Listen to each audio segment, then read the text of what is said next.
Buenas tardes. Es una alegría muy grande regresar 3 años después al seminario mixto de Filosofía del Derecho y Derecho Penal que organizan Miguel Díaz y García Coñedo y Toño García Amado, y más para esta vez subirme aquí arriba a moderar a mi querida compañera, muy querida y de hace mucho tiempo, la profesora Rosario de Vicente Martínez.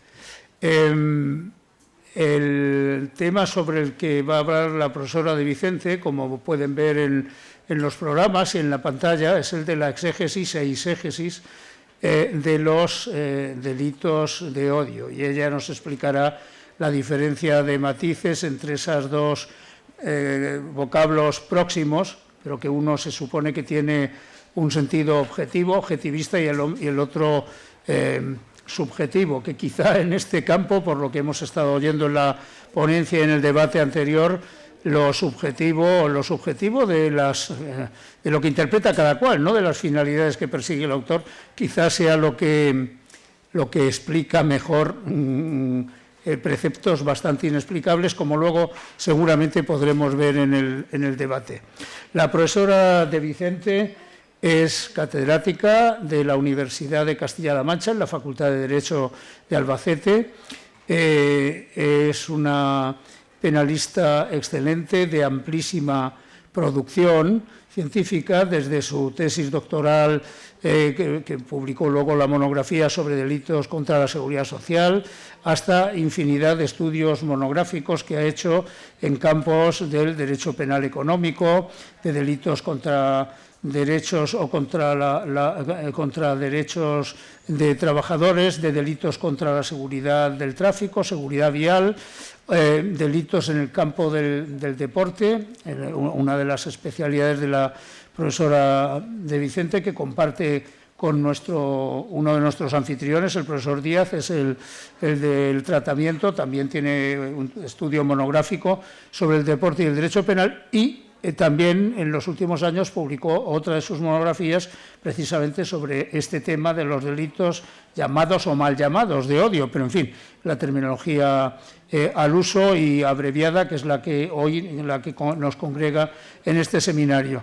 Entonces, como es una especialista, seguro que sus aportaciones en el campo dogmático, puede que en el campo político-criminal, pues seguro que nos van a introducir muy de lleno en el estudio por parte de alguien que domina muy bien esta materia y que nos puede hacer aportaciones sobre los temas que Manuel Atienza ha dejado pendientes en el haber o en el debe de la dogmática penal. En el campo de Charo de Vicente, con seguridad, van a ser en el haber. De modo que para mí es una satisfacción muy grande. Como le decía, recientemente, contestando con un atraso brutal a una carta suya de felicitación por un trabajo mío, como le decía, bueno, yo a ella le tengo un cariño especial, querida Charo, y porque es una persona muy afectuosa, muy cariñosa, conmigo lo ha sido siempre. Es además una gran académica y encima es una bellísima persona, cosa que no es totalmente tan frecuente. Y entonces esto para mí cada vez tiene, al final de mi vida académica, tiene más valor. Querido Miguel, a mí no me gusta llamarme emérito, ni me gusta ni me disgusta, es que lo soy. En mi universidad me han quitado la condición de catedrático, dicen que ya soy un simple profesor, emérito y tal. Bueno, pues ¿qué le vamos a hacer? Pero bueno, en fin, catedrático lo soy como los curas hasta que me muera.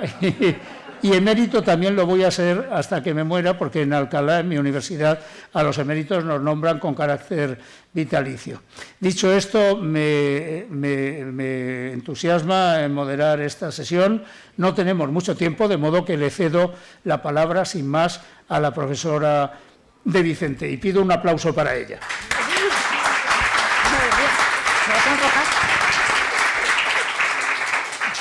Bien, muchas gracias. Empezar así ya empieza con más frío. Muchísimas gracias, profesor Luzón, por sus palabras tan cariñosas como siempre. Para mí es el honor que me haya presentado. Y, por supuesto, también agradecer a su discípulo, Miguel Díaz y García Conlledo, el haberme invitado a participar en esta sesión, que ya veo que tiene mucha altura y espero no defraudar. Bueno, voy a tratar sobre la exégesis y exégesis de los delitos de odio. Yo, antes de abordar este tema, la exégesis en concreto, me gustaría mostrar una serie de datos de casos que nos sirvan de aperitivo para luego reflexionar y debatir sobre los delitos de odio. Casos como, o uno de los casos de mayor relevancia mediática que ha tenido en el ámbito del delito de escarnio contra los sentimientos religiosos, es el que concierne a un cortometraje realizado por Javier Crae, que está en la pantalla, donde el cantautor cocina un Cristo al horno para promocionar su nuevo disco. Meterse a cocinero le costó a Javier Crae sentarse en el banquillo acusado de un delito de escarnio contra los sentimientos religiosos. Finalmente, por suerte, la sentencia fue absolutoria. La Audiencia Provincial de Sevilla, mediante auto de 28 de marzo de 2017, revocó el sobreseimiento acordado frente a la imputación por un delito contra los sentimientos religiosos a 3 ciudadanas que, con fines reivindicativos de carácter feminista, habían sacado en procesión del coño insumiso, la imagen de una vagina de grandes dimensiones a la que, imitando la iconografía de la Virgen, se le había puesto mantilla y corona. Manipular el rostro de Jesús despojado, titular de la cofradía Hermandad de la Amargura, haciendo figurar en la misma su propia cara, le costó al joven artista una condena, eso sí, por conformidad. Junto al caso Javier Crae, un caso más mediático, el caso más mediático de los últimos años, de entre todos los que han tenido como objeto el artículo 525 del Código Penal, ha sido el caso de Dani Mateo. Los hechos tuvieron lugar durante una emisión del programa satírico El Intermedio del canal de televisión La Sexta.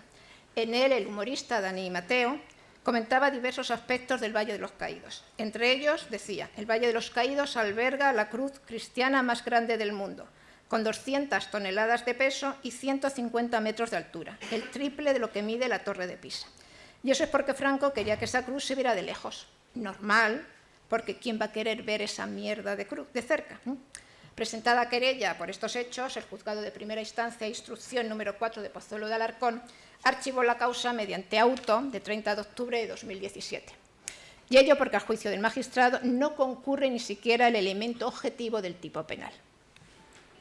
Dentro de una iglesia católica, unas 10 personas, al comenzar la misa, se levantaron y gritaron la consigna: aborto libre y gratuito, en contra del proyecto de reforma del aborto que por aquel entonces ultimaba el Partido Popular, al tiempo que se exhibía en la zona del altar una pancarta en la que se leía «Fuera rosarios de nuestros ovarios». La misa se paralizó durante unos 2 o 3 minutos y el resultado fue 6 meses de prisión para los alborotadores, sentencia confirmada por el Tribunal Supremo en 2018 y ratificada por el Tribunal Constitucional en 2020. Si bien se adoptó esta decisión dividido con una votación, diríamos como un partido de fútbol, de 8-3. Estamos ante una peligrosa tendencia expansiva de la que no se han librado las expresiones artísticas, satíricas y las críticas hacia la religión mayoritaria, que a fuerza de colocarles el cartel de delitos de odio, están dando nueva vida a los olvidados delitos de escarnio contra los sentimientos religiosos. Estos delitos surgieron históricamente con el fin único y específico de asegurar la indemnidad de la religión católica en su carácter de confesión oficial del Estado en aquel entonces. El objeto de protección era la confesión religiosa mayoritaria y nada tenía que ver con la libertad religiosa, ni mucho menos con la discriminación. Cuando se aprobó la Constitución española de 1978 y se declaró el carácter aconfesional del Estado, se abrogó por su supresión mayoritariamente, de la que deja constancia el declive paulatino que hubo en la práctica judicial, pues entonces se entendía que la finalidad de ofender los sentimientos religiosos era considerado o contrarrestado cuando la supuesta ofensa se inscribía en el contexto de una representación artística, de un acto de protesta. Así, en el caso del cortometraje de Javier Crae, el Juzgado de lo Penal número 8 de Madrid absolvió al cantante sobre la base de que la sátira y el recurso a lo irreverente son herramientas frecuentes en las expresiones artísticas de contenido crítico, sobre todo cuando la crítica, dice el magistrado, se dirige hacia los ámbitos más poderosos de la sociedad, como sucede con la religión católica. Esta interpretación restrictiva de entonces arrinconó estos delitos. Sin embargo, se observa recientemente un cambio de tendencia, seguramente por el efecto expansivo de los delitos de odio, que también ha abarcado a estos delitos. Cada vez son más las querellas impulsadas por personas o asociaciones vinculadas a la Iglesia Católica que introducen ahora la idea de odio o discriminación por motivos religiosos como elemento constitutivo de la conducta denunciada. En esta línea, por ejemplo, la Audiencia Provincial de Sevilla, en el caso de la procesión del coño insumiso, reabrió el caso que había sido archivado en la instancia. Los delitos contra la libertad religiosa están viviendo una segunda juventud. Si bien mientras languidecían no molestaban a nadie, ahora que han dejado de palidecer, presentan una serie de problemas que no pueden ser disimulados o camuflados sin más, lo que convierte en más necesario que nunca articular respuestas adecuadas a los interrogantes que su configuración actual plantea. El confuso escenario de los delitos de odio ha llevado a que la difamación de las religiones se haya relacionado con el odio y, por tanto, con los delitos de odio. Por ello, no es de extrañar que la Comisión Europea para la Democracia, a través del derecho, en 2008 afirmara: la aplicación de la legislación sobre odio debe hacerse con mesura para evitar un resultado en el que unas restricciones que se dirigen potencialmente a proteger minorías contra abusos, extremismos o racismos tengan el efecto perverso de acallar las voces opositoras y disidentes, silenciar a las minorías y reforzar el discurso y la ideología dominante en materia política, social y moral. Todos estos casos, el de Javier Crae, el de Dani Mateo, etcétera, merecerán, si se quiere, o por lo menos para mí, un reproche ético o moral, ¿no? Pero nada más, desde luego, no intervención del derecho penal. La protección de los sentimientos religiosos actualmente es un contrasentido en un Estado como el español, que es aconfesional. Sancionar penalmente la reproducción de caricaturas, los montajes fotográficos, las procesiones de vaginas, termina por convertir en caricatura el propio Código Penal, al caer en una burda desproporción punitiva. Pero sigamos, hay más casos. El rapero Pablo Hasél publicó diversos tuits en su perfil de Twitter en los que se vertían comentarios ofensivos, hostiles, insultantes contra la corona, las fuerzas y cuerpos de seguridad del Estado y otras instituciones, y frases ensalzando a organizaciones terroristas y a sus miembros. Pablo Hasél fue condenado a 2 años y 1 día de prisión por enaltecimiento del terrorismo, con agravante de reincidencia, y una multa de 24.300 euros por injurias a la corona y a las fuerzas y cuerpos de seguridad del Estado. En 2016, es decir, hace 4 días, el juez dictó prisión provisional sin fianza para los titiriteros Alfonso Lázaro de la Fuente y Raúl García Pérez, por ensalzar a ETA.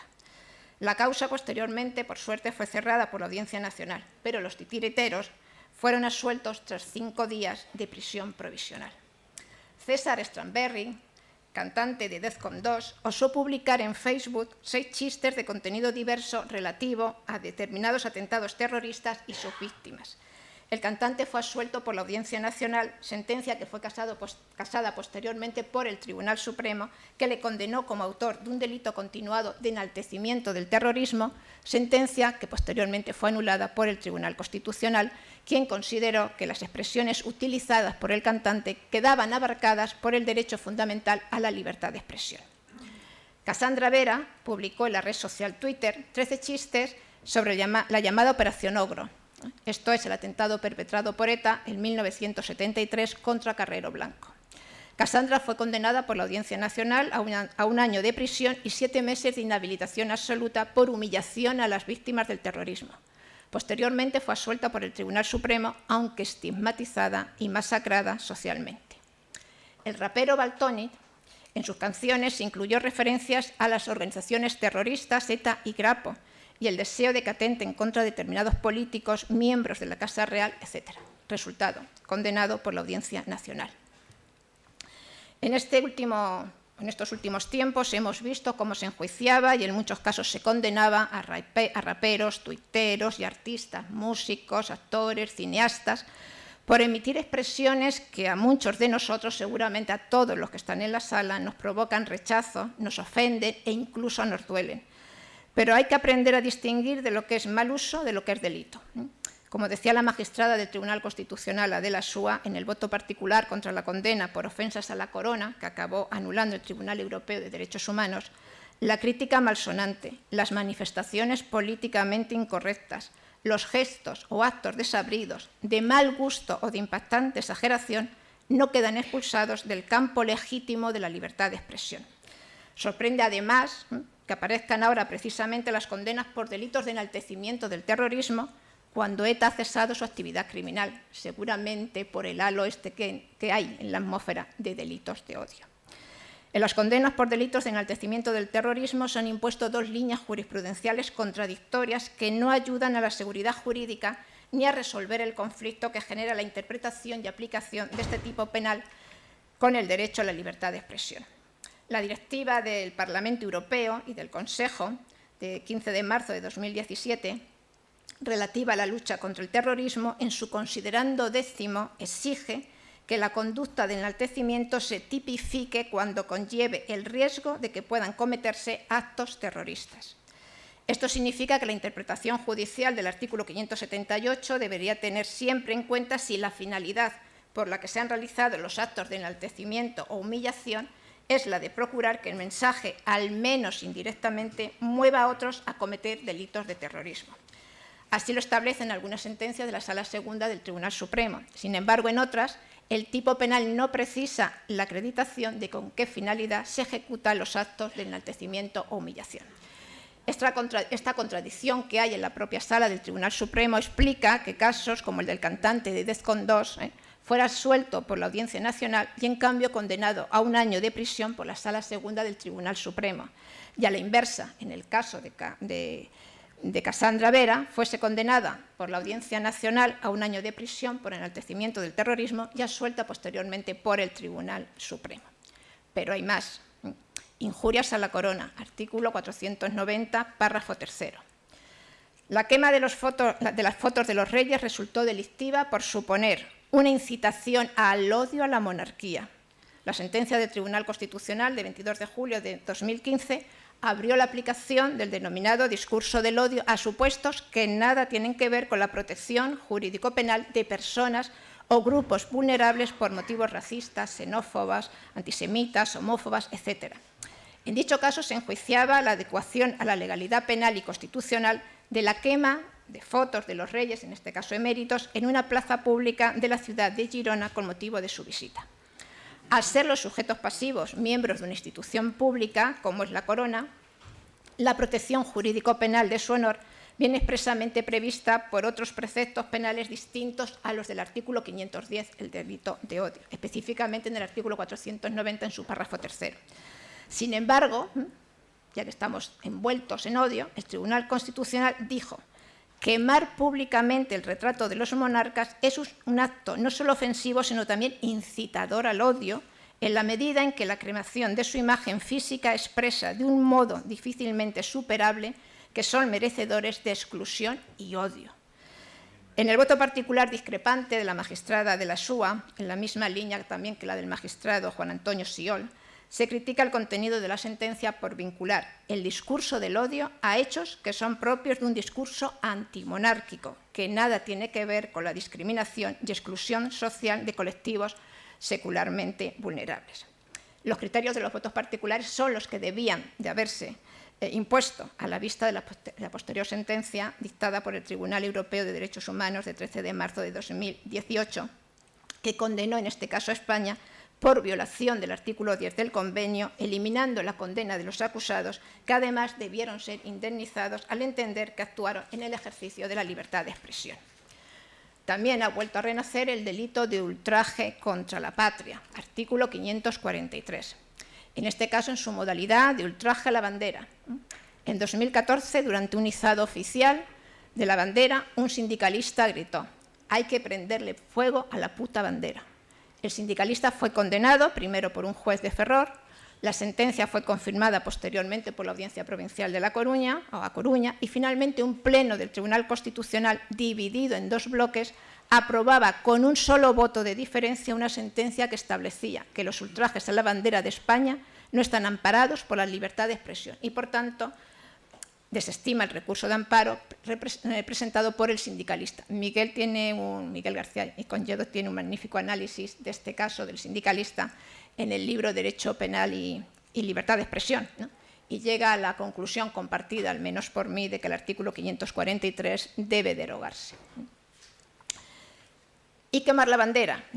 Frente al paradigma norteamericano, caracterizado por la idea de tolerancia a partir de la interpretación de la primera enmienda de la Constitución de los Estados Unidos de 1787, según la cual el Congreso no puede aprobar medidas que limiten la libertad de expresión o impidan una práctica religiosa, el modelo europeo ha sido tradicionalmente más restrictivo con la libertad de expresión como consecuencia de la mayor protección que brinda a otros derechos que entran en conflicto con aquella, como el honor, la no discriminación o la libertad religiosa.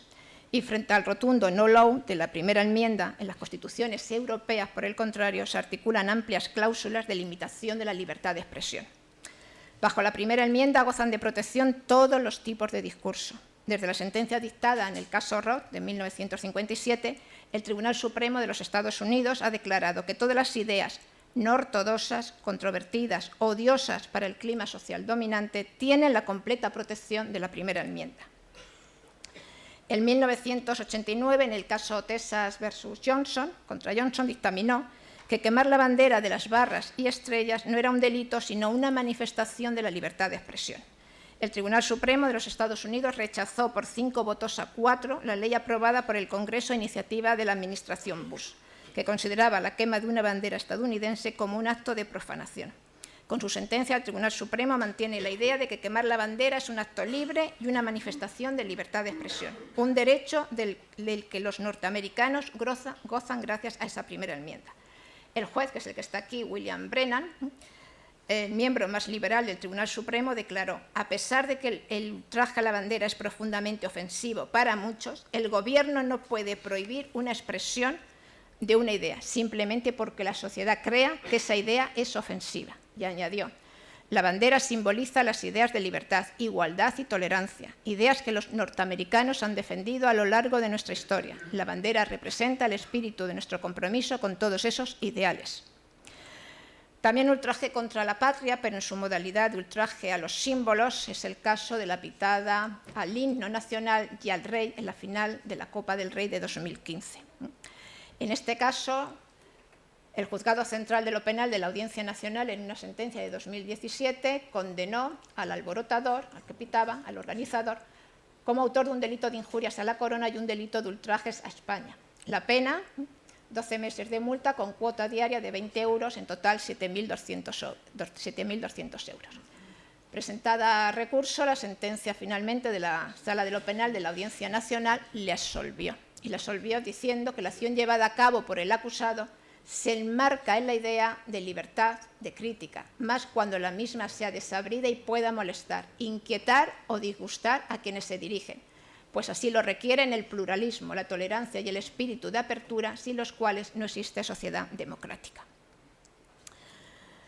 Ya antes, en 2009, en el final también de la Copa del Rey, en que se pitó el himno nacional y al rey, el juzgado de instrucción en un auto, el juzgado de instrucción número 1 de la Audiencia Nacional, en un auto de 15 de julio de 2009, ya afirmó que la pitada efectuada durante la llegada del rey, durante la interpretación del himno nacional, así como la colocación de pancartas con el lema Goodbye Spain, están amparadas por la libertad de expresión y no pueden considerarse difamatorias, injuriosas o calumniosas, ni mucho menos que propugnen el odio nacional o ultraje a la nación, no siendo merecedoras de reproche penal. La mayor parte de la doctrina española, al menos, se muestra reticente a la pretensión de que toda manifestación de rechazo o animadversión pueda ser considerada un delito de odio. Y hablando de delitos de odio, el Tribunal Supremo condenó a este chico, a Beren, en base al artículo 510, a 2 años y medio de prisión como autor de un delito de incitación al odio por razones de género.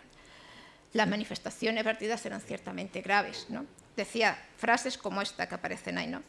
53 asesinadas por violencia de género machista en lo que va de año. Pocas me parecen con la de putas que hay sueltas. O también afirmaba: 2015 finalizará con 56 mujeres asesinadas. No es buena marca, pero se hizo lo que se pudo. A ver si en 2016 doblamos esa cifra. También dijo: Beatriz era feminista y se tiró al río porque las mujeres se mojan por la igualdad. Bueno, pues considera el Tribunal Supremo que procede la condena a pena de prisión de 2 años y medio al apreciar la agravante de haberse publicado en Internet, y dice: el artículo 10 sanciona a quienes fomentan la discriminación, el odio o la violencia, considerando el hecho central la emisión de calificativos o expresiones que contienen mensajes de odio, bastando para la generación del peligro con la emisión de un mensaje propio del discurso de odio, cuya antijuricidad, dice el juez, surge sin necesidad de una exigencia que vaya más allá del propio discurso que contiene el mensaje de odio y que por sí mismo es contrario a la convivencia. Por eso se considera lesivo. Bien, un mensaje en Twitter le valió a su autor que el Juzgado de lo Penal número 2 de Avilés le condenara a 1 año de prisión al entender que existía un delito de odio al justificar en Twitter el asesinato de García Lorca por maricón.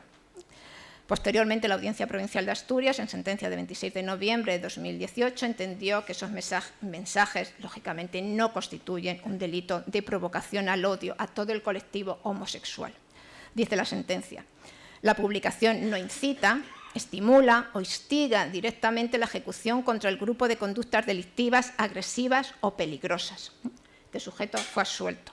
Para la audiencia debe distinguirse entre una opinión exteriorizada que sugiere que su autor odia a un grupo, a los homosexuales, de otra diferente que para el fin de la respuesta penal incite, estimule o instigue directamente la ejecución contra el grupo de conductas delictivas, agresivas o peligrosas, y esto no se observa en la publicación criminalizada. El asesinato de Federico García Lorca está justificado desde el minuto 1 por maricón, he dicho.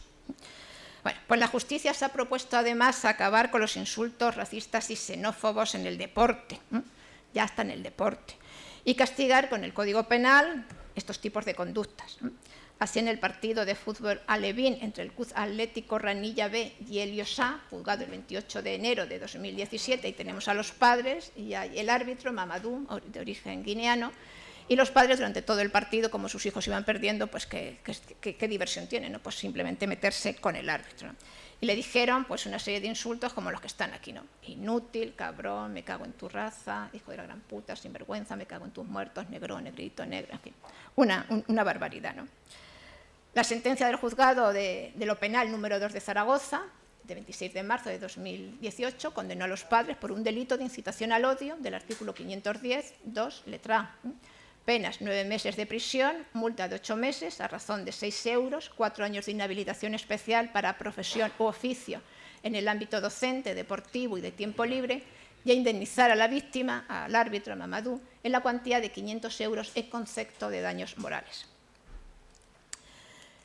Que los delitos de odio parecen de moda, pues es evidente, ¿no? Y que asistimos a un incremento porque todo se va mezclando con el odio, la religión, el enaltecimiento del terrorismo, todo está enmarcado en el odio. Bueno, pues ello ha hecho también que nuestros poderes públicos también se lancen, ¿no?, a combatir el odio. Ha habido numerosas iniciativas, como por ejemplo las que he encontrado aquí, ¿no? En noviembre de 2011, el entonces Ministerio de Trabajo e Inmigración aprobaba la Estrategia Integral contra el Racismo, la Discriminación Racial, la Xenofobia y otras formas conexas de intolerancia, que contemplaba entre sus objetivos y acciones a desarrollar la promoción de mecanismos de detección y protocolos de intervención en casos de incidentes o actitudes racistas, xenófobas o discriminatorias. En 2014, las fuerzas y cuerpos de seguridad del Estado, desde ese año, cuentan con un protocolo de actuación para los delitos de odio y conductas que vulneran las normas legales sobre discriminación. En septiembre de 2015 se firmó un convenio marco de cooperación y colaboración suscrito entre el Consejo General del Poder Judicial, la Fiscalía General del Estado, el Ministerio de Justicia, el Ministerio de Interior, el Ministerio de Sanidad, Servicios Sociales e Igualdad, el Ministerio de Empleo y Seguridad Social y el Centro de Estudios Jurídicos, donde todas las partes se comprometieron a cooperar interinstitucionalmente en aquello que estimasen necesario y especialmente en el cumplimiento de los objetivos descritos en la Estrategia Integral de 2011. Y recientemente, en 2021, el Gobierno anunció la creación de grupos de delitos de odio específicamente destinados a esta tipología, dentro de todas las unidades de información de la Policía Nacional y Guardia Civil, tanto en dependencias centrales como periféricas. Por si esto fuera poco, pues en el ámbito de la justicia no se quedó atrás. Se promovió la constitución de servicios provinciales encargados específicamente de esta materia, a cuyo fin se interesó a los fiscales jefes de cada una de las fiscalías provinciales que designaran a 1 o 2 fiscales para esta materia.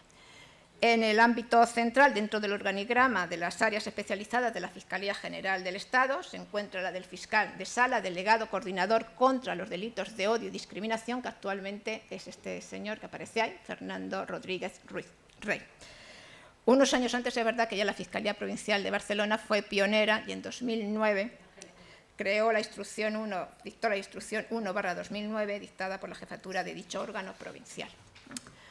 En la tabla comparativa de los delitos de odio de la Fiscalía General del Estado con la de los delitos de odio del Ministerio del Interior, se observa que ambas instituciones definen de forma distinta los preceptos que se incluyen en sus datos sobre delitos de odio. O sea, que si esto es complicado, encima lo hacen más, ¿no?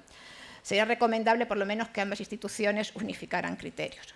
Según datos que maneja el Ministerio del Interior, los incidentes por delitos de odio no son tantos. Si comparamos los últimos que han sido publicados, 2019 y 2020, van bajando, excepto en 2 campos, que son los delitos relacionados con el odio por la discapacidad y discriminación por sexo o por género.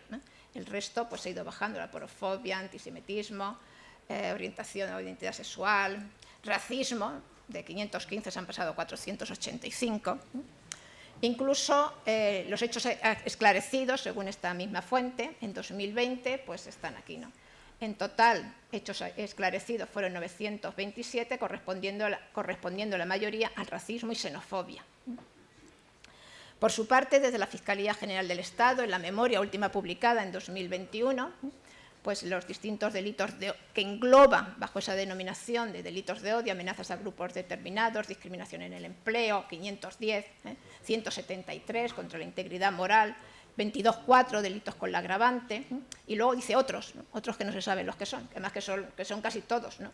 Porque el total son 45, otros no se saben, ¿no? Bueno, pues los procedimientos judiciales que se han incoado, las diligencias de investigación abiertas, escrito de acusación y sentencia, ¿no? Tampoco es tanto, ¿no? Tenemos amenazas a grupos determinados 2, provocación al odio del 510-14, 510-2, 27, denegación de prestación y lo que más es eso, ¿no? Otros, y delitos con la agravante, 46. Total, sentencias 144 en 2021. Bueno, si partimos o si buceamos en la triada delitos de odio, discurso de odio y libertad de expresión, se comprueba, en primer lugar, que uno de los mayores problemas que se plantea al tratar el tema de los delitos de odio es el concepto mismo del término. Un término que era desconocido en España hasta hace una década.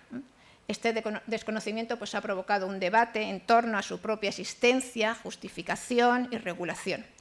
Es cierto que a nivel internacional no se cuestiona el término, ni el uso de delitos de odio al formar parte de la terminología habitual de las organizaciones e instituciones internacionales más importantes en la defensa de los derechos humanos y que luchan contra la discriminación. A pesar de los muchos conceptos que se han dado, el concepto que más fortuna parece que ha tenido es el que ofreció la Organización para la Seguridad y Cooperación en Europa, la OSCE, que definió el delito de odio como se puede definir como toda infracción penal, incluidas las infracciones contra las personas y la propiedad, cuando la víctima, el lugar o el objeto de la infracción son seleccionados a causa de su conexión, relación, afiliación, apoyo o pertenencia real o supuesta a un grupo que pueda estar basado en la raza, origen nacional o étnico, el idioma, el color, la religión, la edad, la minusvalía física o mental, la orientación sexual u otros factores similares, ya sean reales o supuestos. Para la OSCE, el delito de odio consta de 2 elementos. Por un lado, un acto penalmente tipificado como delito en la legislación nacional y, en segundo lugar, por otro lado, ese delito o acto cometido por motivación prejuiciosa, esto es, que la víctima ha sido escogida por su pertenencia real o percibida a un grupo que el autor desprecia, rechaza u odia. La importancia, por tanto, de estos delitos se fundamenta en un doble ataque. Por una parte, en que las víctimas de estos delitos son intencionadamente seleccionadas por motivos de intolerancia, por los que se le causan unos daños físicos y emocionales incalculables, pero por otra parte, y de ahí su gravedad, se atemoriza a todo el colectivo al que pertenece, lo que genera en ese colectivo sentimientos de miedo, inseguridad y amenaza de forma indirecta también la seguridad y la tranquilidad de todos los ciudadanos. Hay, no obstante, un sector de la doctrina que rechaza el término delitos de odio al considerar que se trata de un término vinculado al derecho penal de autor, cuando en realidad el término delito de odio define el motivo o ánimo subjetivo que lleva al autor a cometer el delito y que no es otro que su hostilidad a las personas o colectivos por el color de su piel, etnia, origen, discapacidad, orientación o identidad sexual. Se trata, en definitiva, de conductas cuya motivación está basada en el odio y la discriminación y por ello violan la dignidad y los derechos fundamentales de la víctima. No se sanciona el odio. El principio de responsabilidad por el hecho se opone a la posibilidad de castigar este sentimiento, que no es otra cosa. Lo que se sanciona penalmente no son las ideas o pensamientos, sino las conductas. Incitar, fomentar, promover en terceros ciertos comportamientos discriminatorios, violentos, de hostilidad o de odio que repercuten contra un colectivo definido, que vulneran la dignidad y los derechos fundamentales de las víctimas, provocan un daño comunitario, enfrentando sociedades, rompen la convivencia y generan un alarmante impacto social. No se trata de sancionar una actitud interna, discriminatoria, que sería contraria al principio de culpabilidad, sino la incitación a que otros adopten igualmente una actitud discriminatoria o de odio hacia determinados colectivos.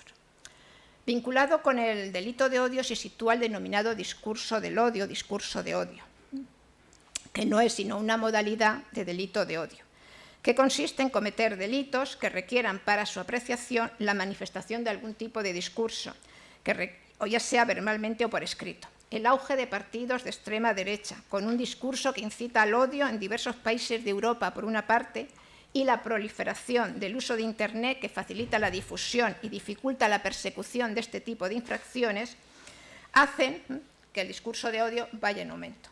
No es de extrañar, por ello, que a nivel europeo se haya promovido la lucha contra dicho discurso desde diversas instituciones, como el Consejo de Europa o el Consejo de la Unión Europea. Fue el propio Comité Europeo de Ministros del Consejo de Europa, en su recomendación de 30 de octubre de 1997 sobre el discurso del odio, quien acuñó el término e instó a los Estados a actuar contra todas las formas de expresión que propagan, incitan o promuevan el odio racial, la xenofobia, el antisemitismo u otras formas de odio basadas en la intolerancia. La OSCE también ofrece una definición del discurso de odio y lo dice, que la define como todas las formas de expresión que propagan, incitan, promueven o justifican el odio racial, la xenofobia, el antisemitismo y otras formas de odio basadas en la intolerancia, entre otras la intolerancia expresada por el nacionalismo agresivo y el etnocentrismo, la discriminación y la hostilidad contra las minorías, los inmigrantes y las personas de origen inmigrantes. Sin embargo, la definición que más éxito ha tenido es la del Comité Europeo de Ministros del Consejo de Europa, que lo define como todas las formas de expresión que extienden, incitan, promueven o justifican el odio racial, la xenofobia, el antisemitismo o cualquier otra forma de odio basada en la intolerancia.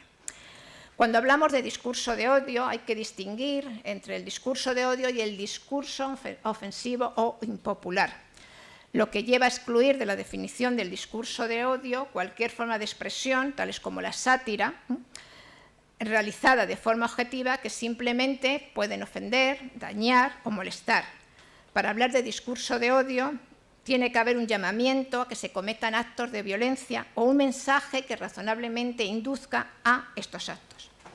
Mientras los delitos de odio sancionarían actuaciones que atentarían o lesionarían la igualdad de determinadas minorías, los del discurso de odio lo harían con manifestaciones o comunicaciones que contribuirían a crear un clima de hostilidad que pondría en peligro precisamente a los integrantes de dichos colectivos minoritarios, bien porque su aparición pudiese dar lugar a ataques delictivos contra los mismos, bien porque podrá generar cuanto menos actuaciones o actitudes discriminatorias contra ellos, aunque éstas no sean delictivas.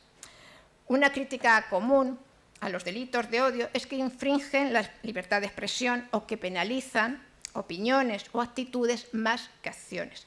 Ya el Tribunal Constitucional, en 2007, al declarar inconstitucional el delito de negación del genocidio, afirmó: nuestro ordenamiento constitucional no permite la tipificación como delito de la mera transmisión de ideas, ni siquiera en los casos en que se trate de ideas execrables por resultar contrarias a la dignidad humana.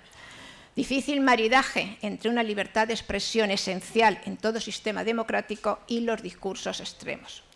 La situación se ha vuelto más compleja todavía por causa de la imparable expansión de los delitos de expresión o de opinión y del discurso del odio. El primer interrogante que surge al poner en relación el discurso del odio con el derecho fundamental a la libertad de expresión es si el derecho debe proteger bajo la libertad de expresión la difusión de cualquier idea, incluso de aquellas que resultan repulsivas desde el punto de vista de la dignidad humana.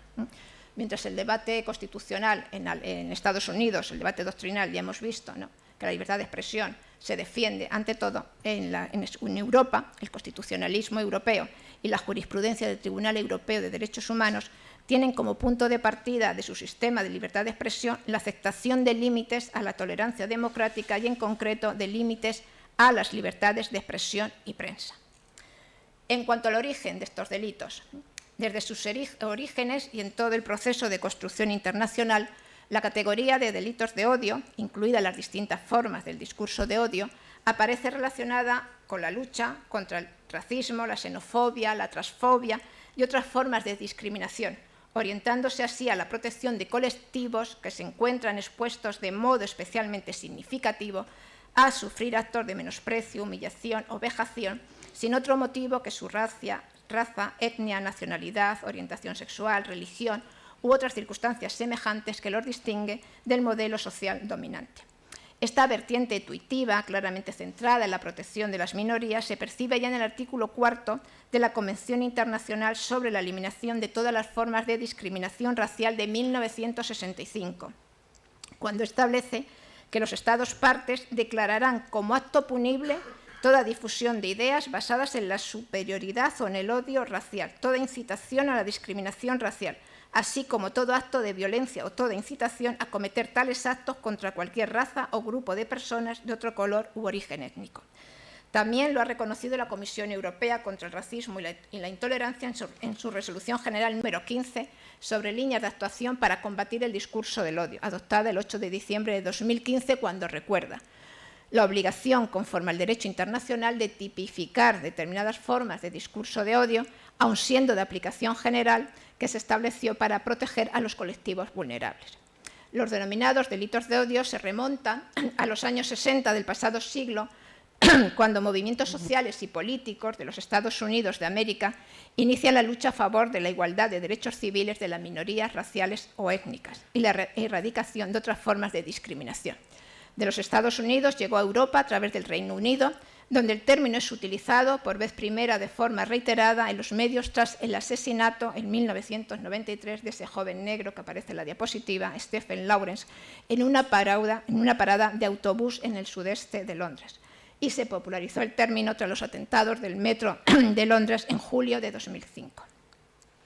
En España, por suerte, quedan lejos los tiempos del anteproyecto de Código Penal preparado por la Delegación Nacional de Justicia y Derecho de Falange Española Tradicionalista y de la JONS en 1938, que no solo reconocía un derecho penal de autor, derogaba el principio de legalidad o castigaba duramente los delitos contra la patria, sino que además castigaba con la pena de presidio el matrimonio con persona de raza inferior, artículo 138. Por fortuna, el citado anteproyecto nunca llegó a ser aprobado. La esencia de los delitos de odio, su carácter diferencial, no está en un sentimiento perverso sin más, en un estado anímico de aversión hacia un grupo cualquiera de personas. Lo que le da sentido a estos delitos como categoría jurídica y permite justificar la intervención penal son las características del grupo social al que se dirige la conducta, el hecho de que se trate de colectivos que por algún elemento identitario tienen un déficit de reconocimiento que debilita sus posibilidades de ejercicio pleno de los derechos fundamentales. Esta situación de vulnerabilidad generada por una sociedad que los marca con el estigma de la diferencia es la que concede gravedad a los ataques directamente contra la dignidad de las víctimas, al plasmar estereotipos y prejuicios que ahondan en el menosprecio de sus señas de identidad, etnia, nacionalidad, creencias religiosas, pero además por su efecto amenazante sobre todo el colectivo, que ve reducidas sus expectativas de seguridad, como sucede con los discursos racistas o xenófobos que incitan a la violencia, o directamente cercenado el ejercicio de un derecho fundamental, por ejemplo, cuando se quema un local que cumple las funciones de mezquita o se despide a una mujer de su centro de trabajo por usar el velo islámico. La esencia de los delitos de odio se encuentra, pues, en el rechazo hacia el diferente, hacia esos otros. Y también aquí reside la razón de su tipificación penal, sea como delitos específicos a través del artículo 510, sea a través de la circunstancia agravante del artículo 22. Lo que justifica estas figuras es la necesidad de protección reforzada de ciertos grupos que, por la minusvaloración social de alguna circunstancia que les distingue del modelo normativo aceptado, están especialmente expuestos a sufrir violencia u otros actos de discriminación. Otra cosa es denunciar a quienes, ostentando el poder, hacen un uso torcitero de esa categoría para reprimir la crítica política o las legítimas manifestaciones de descontento social o de protestas. No es causal que la Resolución General número 15 se inste a los Estados a tomar medidas para asegurar que la persecución penal del discurso del odio no se emplee para reprimir la crítica a las políticas oficiales, la oposición política o las creencias religiosas. O tampoco es baladí que el Comité para la Eliminación de la Discriminación Racial subraye que las medidas encaminadas a vigilar y combatir el discurso racista no deben emplearse como pretexto para restringir las expresiones de protesta contra la injusticia ni las de descontento social o de oposición. Y esto sucede si a la hora de aplicar unos delitos concebidos para proteger a las minorías se prescinde de la base objetiva que les da sentido, el trasfondo discriminatorio, y se atiende únicamente al componente anímico de la conducta, el sentimiento de aversión hacia o que refleja la palabra odio. Ello puede llevar a que se califique como delito de odio prácticamente cualquier expresión política de rechazo frontal o de crítica cáustica u ofensiva hacia un grupo social cualquiera. Ubicación. Antes de analizar jurídicamente desde un punto de vista dogmático penal la construcción jurídica de estos delitos y su funcionalidad para la defensa y protección del orden democrático, hay que recordar dónde está ubicado el artículo 510 del Código Penal. El artículo 510 está ubicado en el título 21, que se rubrica delitos contra la Constitución, dentro del capítulo 4, que se rubrica de los delitos relativos al ejercicio de los derechos fundamentales y libertades públicas, y en concreto en su sección primera, que se rubrica de los delitos cometidos con ocasión del ejercicio de los derechos fundamentales y de las libertades públicas garantizados por la Constitución. La ubicación sistemática de un precepto penal en el Código Penal, cosa que es obvia, no es baladí, a efectos de su interpretación, ya que el cuerpo legal se estructura en su libro segundo en función a bienes jurídicos protegidos, siendo la denominación del título una expresión por parte del legislador de cuál es el bien jurídico protegido de los delitos que abarca dicho título, al menos el bien jurídico general, con independencia de su concreción en los capítulos y secciones del mismo. Así, el artículo 510, tanto por sus antecedentes como por su configuración actual, se sitúa entre los delitos contra la Constitución, en especial a los cometidos con ocasión del ejercicio de los derechos fundamentales y libertades públicas garantizados por la Carta Magna, por lo que su ratio es el correcto ejercicio de los derechos fundamentales a la libertad de expresión, manifestación y asociación de los artículos 20, 21 y 22 de la Constitución. Los delitos de odio no pueden interpretarse como negaciones ni límites de los derechos fundamentales y libertades públicas, sino como el contenido negativo de estos derechos. En primer lugar, el artículo 9, apartado 2 de la Constitución, que dice: corresponde a los poderes públicos promover las condiciones para que la libertad y la igualdad del individuo y de los grupos en que se integran sean reales y efectivas, remover los obstáculos que impidan o dificulten su plenitud y facilitar la participación de todos los ciudadanos en la vida política, económica, cultural y social. Este principio de efectividad obliga a la penalización de las conductas más gravemente antidemocráticas, es decir, las que tienden o destruyen el orden democrático en el cual la libertad y la igualdad deben ser efectivas, aquellas que niegan o destruyen esa igualdad o libertad. Y, en segundo lugar, el artículo 10, apartado 1 de la Constitución, que reza: la dignidad de la persona, los derechos inviolables que le son inherentes, el libre desarrollo de la personalidad, el respeto a la ley y a los derechos de los demás son fundamento del orden político y de la paz social. También desde esta perspectiva, que es complementaria a la anterior, en un Estado social y democrático de derecho, es obligado penalizar en su calidad de conductas intolerables para la convivencia aquellas que minan o destruyen el fundamento de su orden político y paz social. Los delitos de odio entran lleno en estas consideraciones. Atacan la libertad, la igualdad y destruyen el fundamento del orden político democrático y su paz social. Si nos reflejamos en los antecedentes, el artículo 510 tiene su antecedente en el artículo 165 ter, que se refería a la apología de la discriminación de personas o grupos introducido en el Código Penal mediante la reforma de la Ley Orgánica 4/1995 de 11 de mayo de modificación del Código Penal. Al mismo tiempo que el artículo 165 ter, esa ley orgánica introdujo el artículo 137 bis b y c, relativos a la apología del delito del genocidio y la circunstancia agravante del artículo 10. Basada esa circunstancia en los móviles que llevaron al sujeto a cometer el delito. Estos tres delitos tenían un doble objetivo. Por un lado, luchar contra la violencia racista y antisemita, y por otro, luchar contra las prácticas genocidas, y así quedaba reflejado en la propia exposición de motivos que decía: la proliferación en distintos países de Europa de episodios de violencia racista y antisemita que se perpetran bajo las banderas y símbolos de ideología nazi obliga a los Estados democráticos a emprender una acción decidida para luchar contra ella. Ello resulta tanto más urgente cuando se presencia la reaparición en la guerra que asola la antigua Yugoslavia de prácticas genocidas que los pueblos europeos creían desterradas para siempre. Su proliferación, sigue diciendo, nos obliga a dar un paso más allá en la represión de cuantas conductas puedan significar apología o difusión de las ideologías que defiendan el racismo o la exclusión étnica, obligaciones que no pueden verse limitadas en nombre de la libertad ideológica o de expresión conforme a la doctrina sentada por el Tribunal Constitucional. El origen de la reforma de 1995 se encuentra en una proposición de ley presentada en el Congreso de los Diputados precisamente por el Grupo Parlamentario Popular, que fue admitida a trámite el 28 de diciembre de 1993.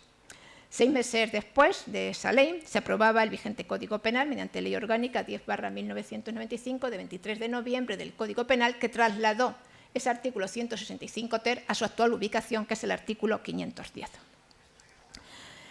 El 137 bis b, la reforma de la Ley Orgánica del 95, el Código Penal del 95, lo ubicaba en el artículo 607.2, dentro de los delitos contra la comunidad internacional.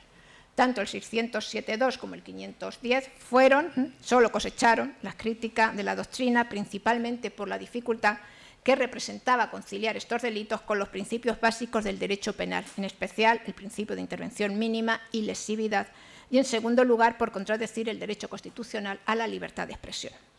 Unos años después de la entrada en vigor del Código Penal de 1995, la decisión Marco 2008 del Consejo de la Unión Europea relativa a la lucha contra determinadas formas y manifestaciones de racismo y xenofobia mediante el derecho penal, empujó a que el legislador español llevara a cabo la reforma de 2015. Es el origen, el germen, esa decisión marco de la reforma de 2015, que vuelve a situar este delito de odio, lo deja en el artículo 510.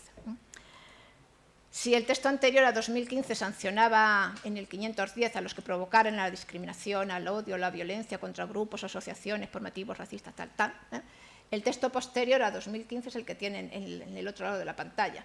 Y vemos que empiezan a aumentarse los términos que se utilizan para definir dicho delito. Es cierto que cuando estaba gestándose la reforma penal de 2015, la doctrina ya había avisado al legislador de que pusiera freno y que no se explayara mucho con estos delitos, que fueran una interpretación o fuera un texto más bien restrictivo. Pero el legislador hizo caso omiso a las críticas doctrinales y lo que hizo fue aumentar o añadir con respecto al texto de la disposición marco, de la decisión marco, pues determinados términos. Bueno, lo que se castiga ahora mismo son estas 8 figuras, con una redacción, si es verdad, tediosa, que a veces falta el oxígeno para poder leer el artículo al final, con bastante mal. De todas formas, en España, hay que decir, se legisla bastante mal. Una de las últimas proposiciones que hay de reforma del Código Penal vuelve a introducir una ley temporal ahora, ¿no?, que es respecto a la trata de aquellos que hayan pertenecido a Ucrania, y siempre que sea una trata de no sé qué fecha. Una cosa, bueno, alucinante, ¿no? Bueno, esperemos que eso no se apruebe. Pero, en fin, es verdad que se legisla muy mal. Yo no sé, también es verdad que tenemos unos... El que decimos el legislador son nuestros diputados, ¿no? Los del Congreso y el Senado, y la verdad es que a veces pues les falta. Bueno, las 8 figuras, no quiero decir más, las 8 figuras, es decir, se conocen a los políticos a veces y no tienen ni idea, ¿no? Y se les deja legislar. Bueno, las 8 figuras que se contienen en el Código Penal son estas 8 que he resumido, ¿no? Porque si no, lógicamente nos iríamos a las 2 horas, no sé, tengo que leerlas todas.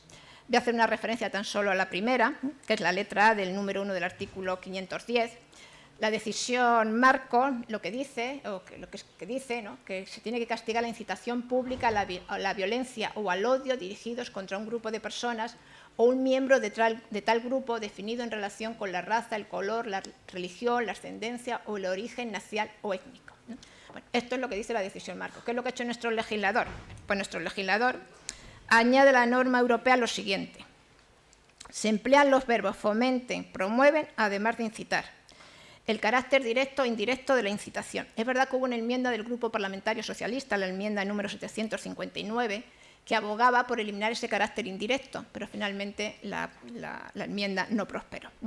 En cuanto al objeto de la incitación, es otra novedad que depara la reforma de 2015. Introduce junto al odio, la discriminación y la violencia el término hostilidad, en la línea de la recomendación del Comité de Miembros del Consejo de Europa y ampliación, además que es coherente con el artículo 22 del Pacto Internacional de Derechos Civiles y Políticos de 1966, que establece toda apología del odio nacional, racial o religioso que constituye incitación a la discriminación, la hostilidad o la violencia estará prohibida por la ley. También la recomendación de la Política General número 15, relativa a la lucha contra el discurso de odio de la Comisión Europea, se refiere también a la hostilidad junto a los términos odio, violencia y discriminación. Incluye también nuestro texto como móviles discriminatorios los antisemitas u otros referentes a la ideología, creencia, situación familiar, sexo, orientación o identidad sexual, razones de género, enfermedad o discapacidad, además de la raza a la que alude la decisión marco, ¿no? El texto español habla de motivos racistas y pertenencia a una raza. El color no aparece en el texto español. Religión, ascendencia, no aparece con este término tampoco en el texto español. Si se habla de situación familiar, origen nacional, el texto español se refiere a nación o su origen nacional. La nueva redacción dada al artículo 510 por la reforma de 2015 exige además que esta incitación sea pública, ¿no? En el texto del anteproyecto la verdad es que no se exigía publicidad alguna y fue precisamente el Consejo Fiscal, en el informe que hizo a esa reforma, al anteproyecto, pidió que se incluyera, ¿no? Con estas palabras, diciendo que si la conducta tiene lugar en el ámbito privado, en círculos familiares o de amigos o en un entorno teñido por una confianza especial o por relaciones personales, la conducta no debe ser punible. Es preciso que la reunión sea pública, aunque el acceso esté permitido solo a un público especial o haya un control de acceso. Por tanto, con esa recomendación es por lo que el legislador lo incluyó. Considera también sujeto pasivo a una parte del grupo. La nueva redacción acaba así también con la discusión anterior acerca de si la conducta pudiera recaer no sobre los grupos en sí, sino sobre individuos en razón de su pertenencia a ellos. Ahora es claro que sí, con la redacción de 2015. Todos los tipos delictivos se refieren al sujeto pasivo, todos, del 510 1A, 1B, 1C, 510 2A, 2B, con lo mismo, ¿no? Un grupo, una parte del mismo, contra una persona determinada por razón de su pertenencia a aquel. Por lo que la reforma de 2015, lógicamente, ha ampliado el círculo de sujetos pasivos, que ya no se limita a los grupos o asociaciones denominados por Landa Gorostiza como Grupo Diana, frente a los que deben dirigirse las conductas, sino también a las personas físicas individualmente consideradas que pertenecen a ellos. Esta extensión del sujeto pasivo es acorde con el artículo 1.1a de la decisión marco, que se refiere contra un grupo de personas o un miembro de tal grupo. Una de las manifestaciones más notorias de la pérdida de noción de vulnerabilidad como criterio orientador del objeto de tutela propio del artículo 510 son los supuestos donde este precepto se utiliza para sancionar la expresión de ideas que pueda ser considerada como discurso del odio contra grupos revestidos de autoridad, lo que tiende a denominarse como protección institucional. Esta posibilidad, además de ser obviamente contradictoria, en este caso, para los que no lo conozcan, bueno, pues es una manifestación delante de los hoteles donde estaba la Policía Nacional y la Guardia Civil, con ocasión de los actos independentistas que tuvieron lugar en Cataluña, ¿no? Y se concentraron y finalmente pues, los policías y la Guardia Civil tuvieron que irse. Lo único que hacían era gritarles, tampoco era ninguna violencia, ¿no? Bueno, pues esta posibilidad de admitir como grupos a estos grupos, no a la policía, yo creo que además de ser obviamente contradictoria con la aplicación restrictiva que queremos del discurso de odio para proteger a colectivos históricamente desfavorecidos o en situaciones de vulnerabilidad, entraña de ampliarse, ¿no?, riesgos en relación con la posible criminalización de la protesta que supondría catalogar como discurso de odio la manifestación de opiniones encaminadas a mostrar una posición de disenso con las autoridades públicas o que pudiera denunciar los excesos de estas. En este sentido, la posibilidad, como ha intentado alguno, de considerar a los cuerpos policiales como colectivos protegidos por el artículo 510 se ha puesto de manifiesto en relación con las investigaciones que inició a instancias de la Fiscalía General del Estado respecto a las protestas convocadas por entidades independentistas y políticos catalanes en los hoteles donde se encontraban alojados miembros de la Policía Nacional y de la Guardia Civil como parte del dispositivo extraordinario previsto por el Ministerio del Interior los días previos y posteriores a la celebración del referéndum del 1 de octubre en Cataluña. El Tribunal considera que la policía, una fuerza pública encargada de garantizar el respeto y cumplimiento del ordenamiento jurídico, difícilmente puede ser descrita como un grupo o minoría desprotegida con un historial de opresión o desigualdad, o que se enfrente a prejuicios estructurales, a la hostilidad o la discriminación, o que sea vulnerable por cualquier otra razón y que requiera como consecuencia una protección reforzada respecto de los ataques cometidos mediante insultos, injurias o bromas. En la letra B se refiere el 510, en este caso, a la decisión marco, a la comisión de uno de los actos, a que se refiere a la letra A, mediante la difusión o reparto de escritos, imágenes u otros materiales. Eso es lo que dice la decisión marco, y nuestro apartado 510.1b habla de producir, elaborar o poseer con finalidad de distribuir, facilitar el acceso, distribuir de nuevo, difundir o vender escritos o cualquier otra clase de material o soportes que por su contenido sean idóneos para realizar la conducta de la letra A. Se trata de un tipo penal que ha recibido numerosas críticas doctrinales porque no respeta la decisión marco, y es cierto que se extienden algunas de las conductas, pero ello no supone, a mi juicio, que esta extralimitación derive en una vulneración de los derechos a la libertad de expresión y a la censura, ya que en definitiva el elemento teleológico del tipo penal vinculado al fomento, promoción o incitación pública al odio, hostilidad, discriminación o violencia está presente y es el que determinará punible o no la conducta. Bueno, pues luego el resto de conductas, negar, trivializar o enaltecer los delitos de genocidio, enaltecer públicamente a los autores, lesionar la dignidad, producir, elaborar, enaltecer, es decir, una serie de tipos penales. Para la doctrina mayoritaria, la regulación actual no solo no ha servido para una mayor protección a las víctimas, sino que solo ha servido para limitar intencionadamente el intercambio de ideas y opiniones, sancionando conductas que por su escaso peligro potencial deberían quedar fuera del ámbito del reproche penal. Así se deriva de los principios de última ratio e intervención mínima del derecho penal. Pero es que entendiendo incluso que es legítima la intervención del derecho penal en esta materia, existen en nuestro Código Penal, dice este sector de la doctrina, otros tipos que dan protección a los derechos de ciertas minorías recogidas expresamente por el artículo 510, cuyo honor, imagen, intimidad, dignidad, pues tiene respuesta en otros tipos penales. A ello hay que sumar la modulación que el legislador efectúa a través de la circunstancia agravante del artículo 22.4, que modifica la pena del tipo básico cuando se comete cualquier delito por motivos racistas, antisemitas u otra clase de discriminación, etc. El carácter difuso de la redacción vigente del artículo 510, junto a la falta de proporcionalidad de la pena, ha constituido seguramente el tema más ferviente en las críticas doctrinales. Y sí quería terminar con la exégesis, es decir, que es lo que opino yo, ¿no?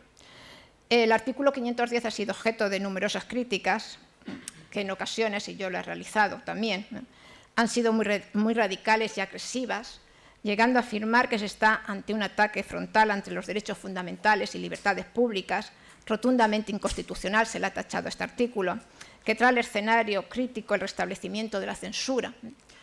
Pero últimamente, no sé si ya será la edad, puede ser, empiezo a cambiar de ideas, ¿no? Y creo que he leído de algún autor, ¿no?, que sorprende y me hizo pensar que un delito que se configura, un delito de odio que se configura desde la experiencia histórica del terrible holocausto sufrido durante la Segunda Guerra Mundial por millones de personas, que mereció las condenas del Tribunal de Nuremberg y que pretende que la horrenda experiencia histórica no vuelva a repetirse, protegiendo básicamente el ejercicio constitucional de los derechos fundamentales y libertades públicas de ideología, opinión, expresión, manifestación y reunión, suscite tantas críticas, atribuyendo la tipificación penal, paradójicamente, el ser en sí misma delictiva, por cuanto se dice atenta contra los derechos fundamentales y libertades públicas, imponiendo la censura previa e impidiendo a los ciudadanos ejercer sus libertades. Ciertamente el texto del artículo 510 es muy mejorable, como en todo en esta vida. Y por si ello fuera poco, ya termino con esta diapositiva, tenemos en el Congreso de los Diputados, siguiendo con esa buena racha de nuestro legislador, 2 proposiciones y un proyecto. Un proyecto de ley de memoria democrática que va a traer mucha faena, entre otras cosas, porque incluye algunas infracciones muy graves que se van a superponer a los tipos penales ya existentes. Están recogidas en el artículo 61, convocatorias de actos, campañas de divulgación o publicidad que por cualquier medio de comunicación pública, en forma escrita o verbal, en sus elementos sonoros, en sus imágenes, inciten a la exaltación personal o colectiva de la sublevación militar, de la guerra, de la dictadura. Primero.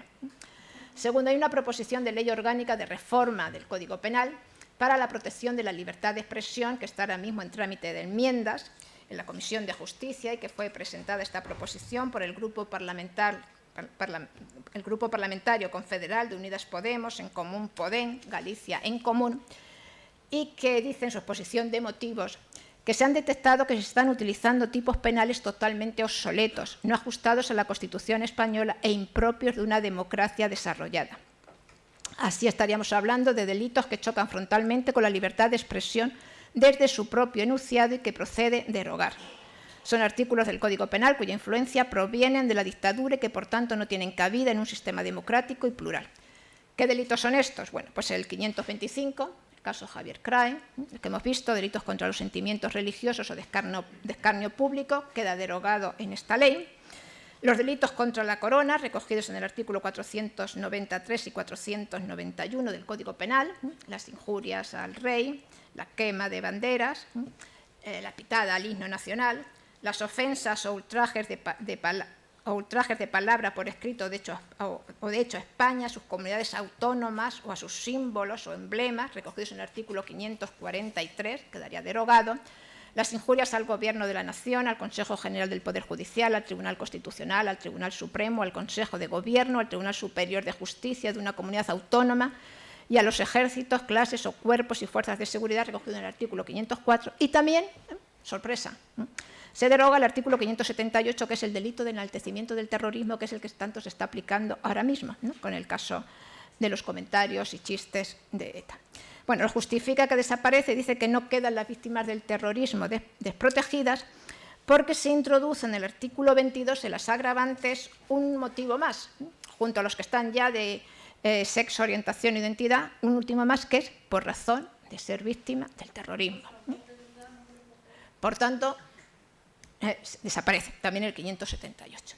Y la última es una proposición de ley orgánica complementaria de la Ley Integral para la Igualdad de Trato y la No Discriminación, hay que también coger aire, de modificación de la Ley Orgánica 1095 de 23 de noviembre del Código Penal. ¿Qué es lo que hace? Bueno, pues lo que hace esta ley es simplemente que ya está en el Senado, fue presentado por la Comisión de Igualdad en mayo de 2022 y actualmente está en el Senado, introduce en el catálogo de motivos racistas, antisemitas, discriminación, ideología, religión, el término antigitanos.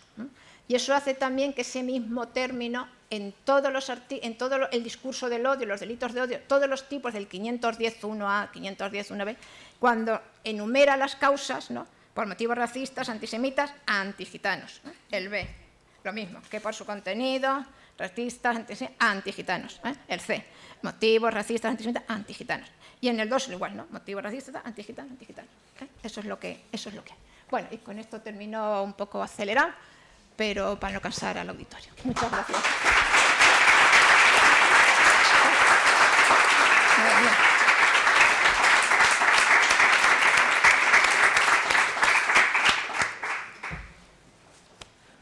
Muchas gracias, profesora de Vicente. Bueno, antes de abrir el debate,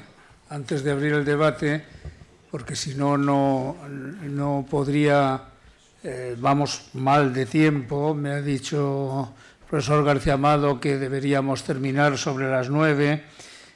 Yo, si no les importa a los organizadores, me tomaría unos minutos más, porque son las 9 menos 25, entonces va a haber muy poco debate. Pero bueno, en fin, no mucho después de las 9 tenemos que terminar, a las 9:10 como máximo. Y entonces digo que me permito decir un par de palabras, porque si no, no podría intervenir. Y los que me conocen saben que me gusta hablar ampliamente, y aquí no lo puedo hacer.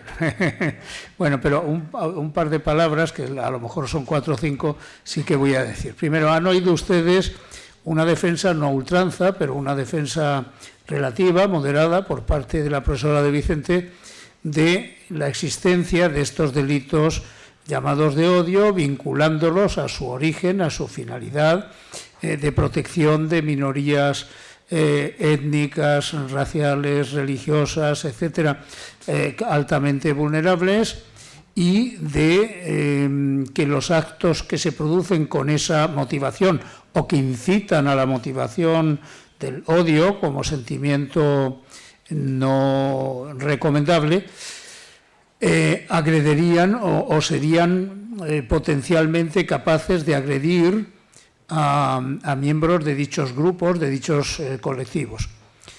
Dicho eso, la profesora de Vicente ha expuesto bastante bien cuál es el origen de estas figuras delictivas, las ampliaciones que ha habido, en lo que no se ciñen en la reforma penal española de 2015, ha ido mucho más allá de lo que se recomendaba en la decisión marco europea, pero en fin.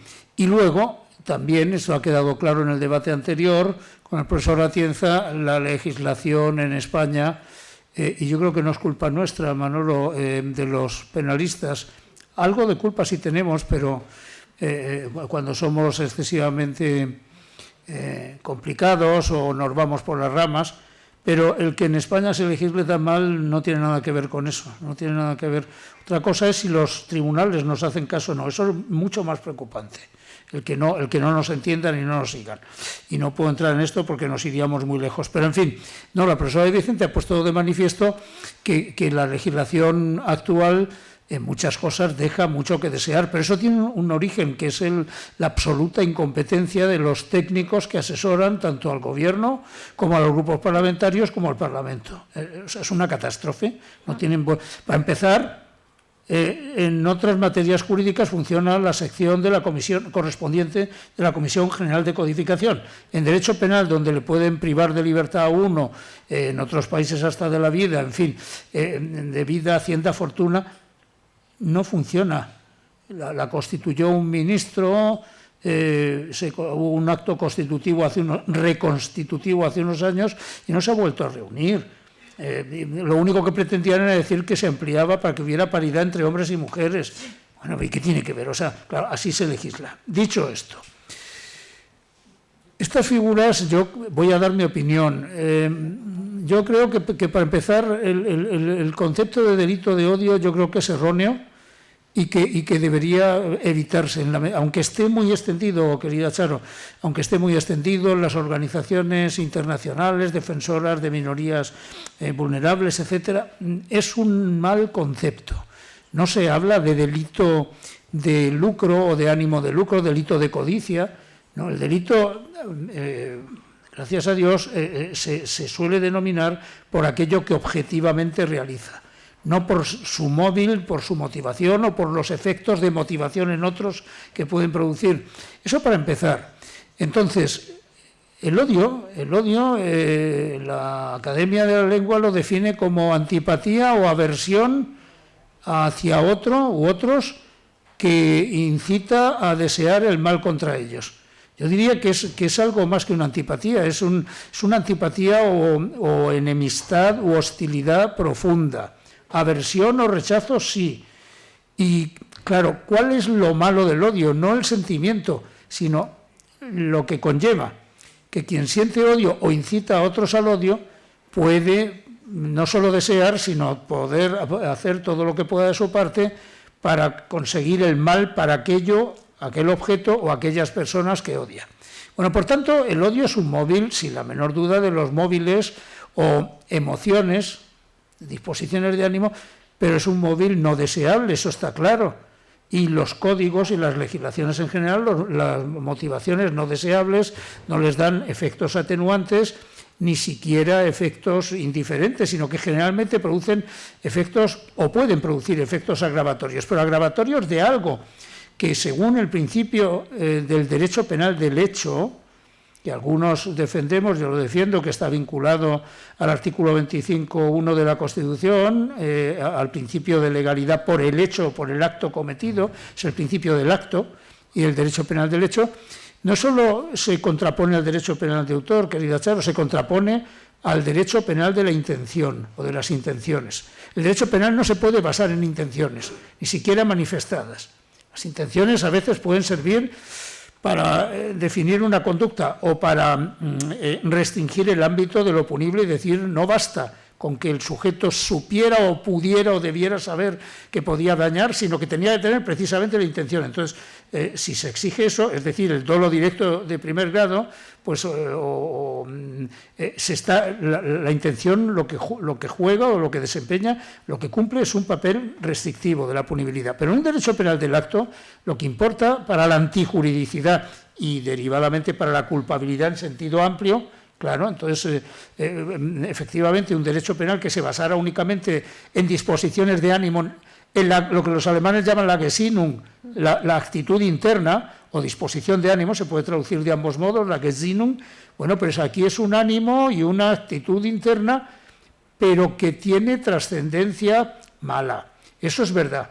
Pero si no va unida a algo, y entonces lo que hay que examinar es cuál es el contexto objetivo de los actos movidos por odio o que pretenden no ya promover, como decía la primera versión, promover, incitar, inducir, no, favorecer, ampliar. Aquí se está tipificando la participación intentada.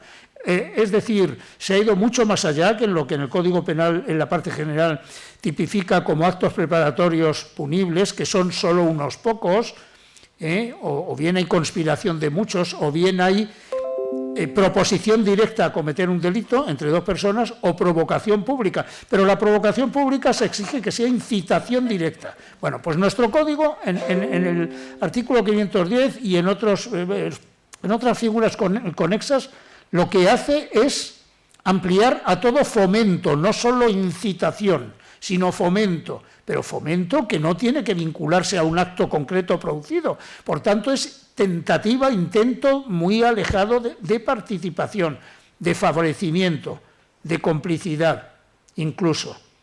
Y esto lo tipificamos y encima se dice directa o indirectamente. O sea, lo que hay que ver, lo que no ya en la tipificación, que es mala, desde el punto de vista lingüístico, lo que hay que ver es si estas figuras, tal como están configuradas, por mucho que se refieran a minorías vulnerables, se legitima el que se puede ir tan lejos en la anticipación de la tutela penal.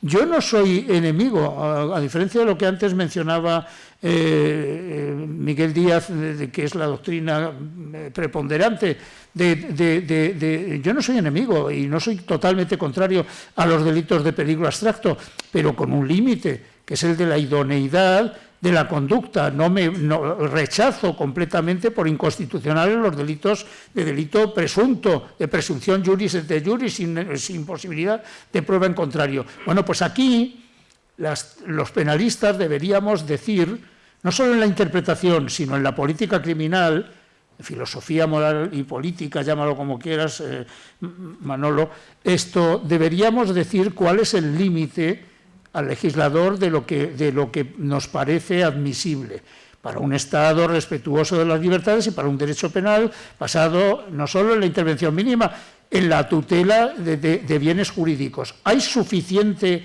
aptitud para el ataque al bien jurídico? Bueno, pues eso hay que decirlo en la tipificación, y entonces se puede tipificar aquellas conductas que por su incitación... Y es que no es lo mismo incitar a la violencia que incitar al odio u hostilidad. Y por cierto, hostilidad aparentemente es lo mismo que odio, pero si me apuran, hostilidad es un concepto más difuso. Soy hostil, tengo una enemistad, una cierta aversión. El odio es más profundo. El odio, muchos sabemos lo que es el odio. Es un sentimiento que desgraciadamente nos invade a todos. Y, por cierto, a veces hay odios legítimos y justificados. Naturalmente que sí.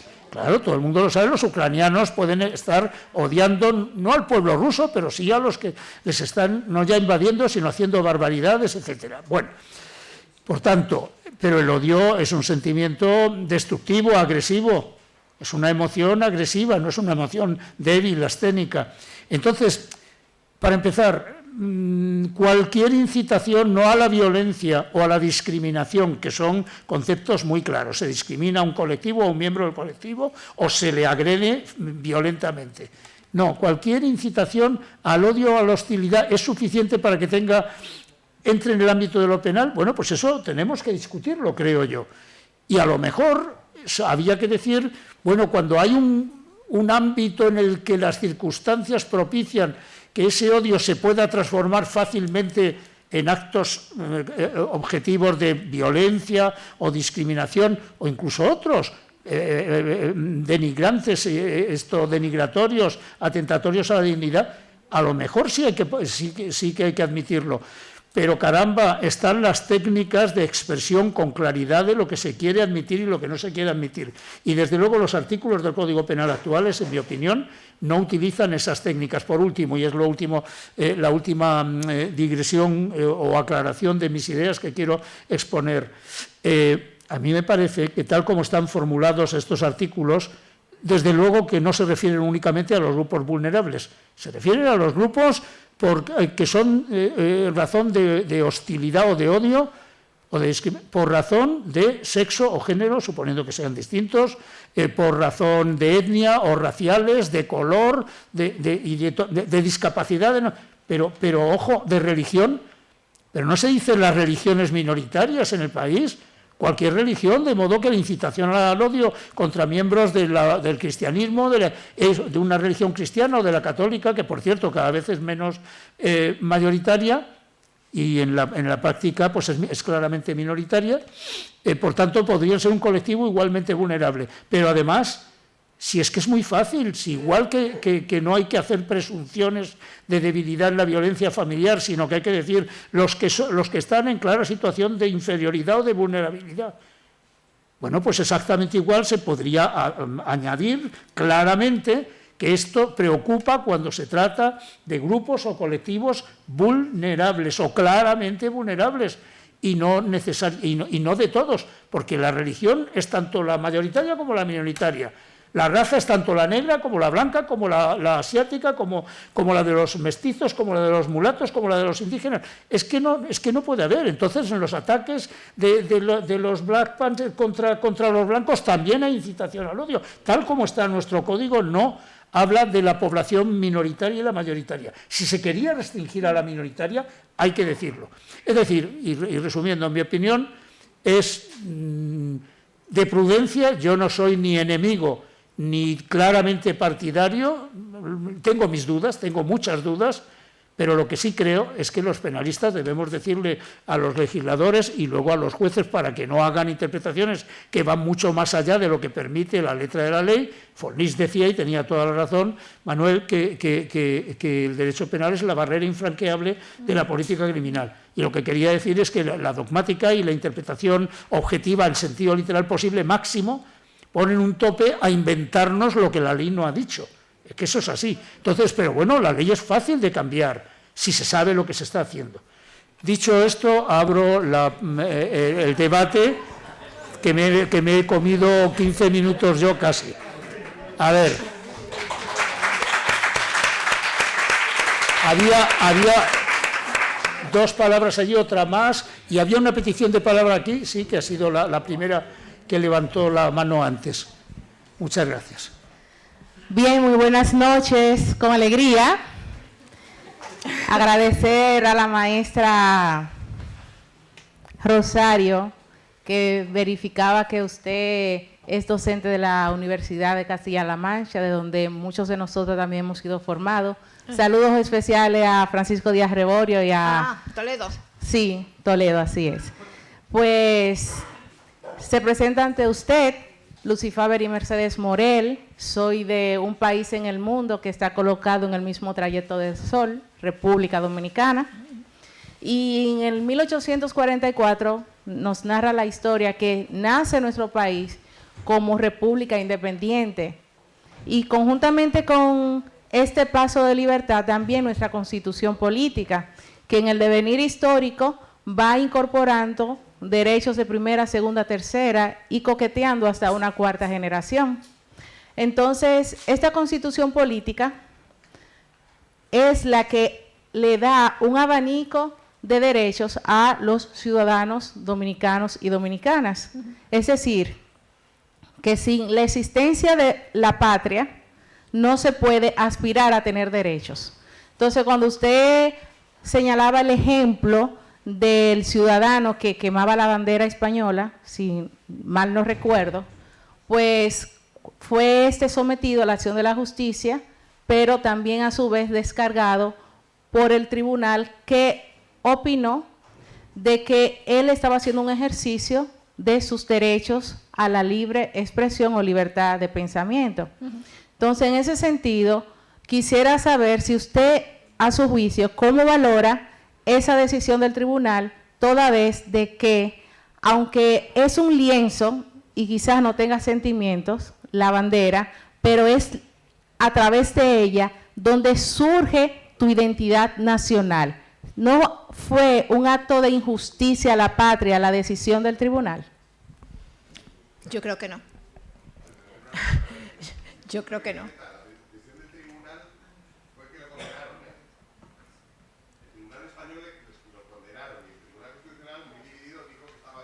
Sí, sí. Correctamente. Sí. ¿Lo definan entonces? ¿O lo condenaron o lo prohibieron? ¿Cómo? El Tribunal Europeo de Derechos Humanos finalmente no. El Tribunal Europeo de Derechos Humanos finalmente, en ese caso, con un tribunal constitucional muy dividido, lo absolvió y condenó al Estado español. ¿Cómo? Que el Tribunal Europeo de Derechos Humanos finalmente condenó a España por violar el artículo 10 del convenio y absolvió a este sujeto y le condenó a España a pagarle una indemnización. Pero el Tribunal Constitucional, ciertamente muy dividido, le condenó.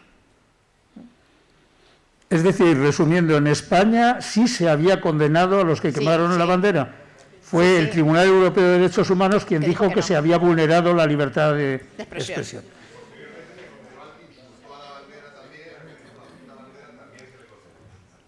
Sí, sí. Muy bien. Hay dos peticiones de palabra. Allí al fondo, los que levantaron primero la mano. Yo vi dos, ahora son tres. Entonces ustedes pónganse de acuerdo en quién habla primero. Vamos a hacer lo mismo que ha hecho el profesor García Amado, porque tenemos 15 minutos máximo.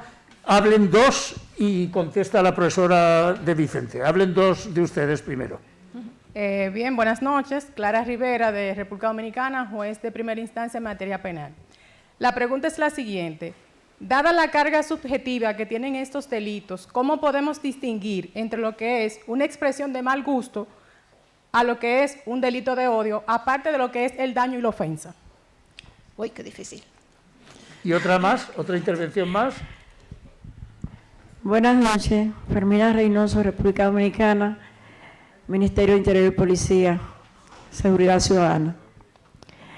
En virtud de nuestra continuación y continua inmigración haitiana, muchas personas y muchas ONG incitan a lo que es el odio. En virtud de eso, y de la mayoría que tenemos de personas extranjeras en nuestro país, hace unos meses, un grupo de personas extranjeras de nacionalidad haitiana invadieron unos edificios en construcción. Las autoridades, a solicitud de los propietarios, fueron a desalojar a esas personas intrusas que ocupaban ilegalmente esos edificios. La pregunta mía es la siguiente.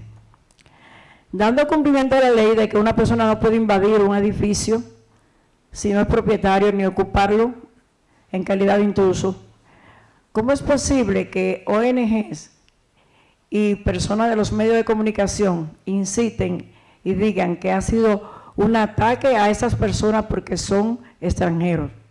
Y que en virtud del odio que incitan porque son extranjeros y hay mucha presencia de ellos ya, quieran hacer valer el odio por una ilegalidad a las normas y a las leyes de la República. Bueno, respecto a la primera pregunta, ¿cómo distinguir el odio de lo que son palabras que no nos gustan? Yo he dicho que los primeros ejemplos, ¿no?, contra los sentimientos religiosos, el enaltecimiento del terrorismo, incluso los delitos de odio a través del Twitter y demás, pues que seguramente a todos no son palabras que las rechazamos, que no nos gustan, pero de ahí a que intervenga el derecho penal me parece que no tiene ningún sentido, que el derecho penal no está para eso. ¿Cómo se puede distinguir? Pues yo diría cuando esas palabras, ese odio, se manifiesta en alguna acción, que es normalmente violencia. Entonces sí debe de intervenir el derecho penal, porque una acción violenta no es lo mismo que una frase o un Twitter suelto, ¿no? Entonces sí, pero claro, no es fácil distinguirlo. Y en cuanto a la pregunta que hacía de que los medios y organizaciones decían que era por cuestiones de odio, pues realmente no sé qué quiere que le responda. Es decir, no creo que sacaran ningún partido por decir que los estaban echando a los que habían ocupado, simplemente porque eran inmigrantes. O sea, no tiene ningún sentido. ¿Qué acción de odio hay ahí? Tampoco, o sea, no es una acción penal, desde luego. Vamos a ver, había una tercera intervención allí, ¿no? ¿Al fondo? ¿O no? ¿Ya no? Antes, ¿alguien había levantado...? Ah, sí, Inés. No, sí, pero aparte de Inés, alguien por la mitad, es que me ha parecido que se ha marchado. Bueno, la profesora Olaizola, entonces. Bueno, pues muchas gracias. Yo soy Inés Olaizola, de la Universidad Pública de Navarra. Muchas gracias por la ponencia, me ha parecido muy interesante, muy sugerente, pero mi pregunta es, al hilo de lo que acaba de decir ahora mismo, acerca de cómo diferenciaríamos una palabra ofensiva o malsonante de odio, y acaba de decir, mi límite, o sea, mi barrera es la violencia. Y yo estoy de acuerdo con eso, pero es que el 510 no dice eso. El 510 habla de incitar directa, indirectamente a la hostilidad, al odio, a la violencia, en fin, y lo convierte en delito.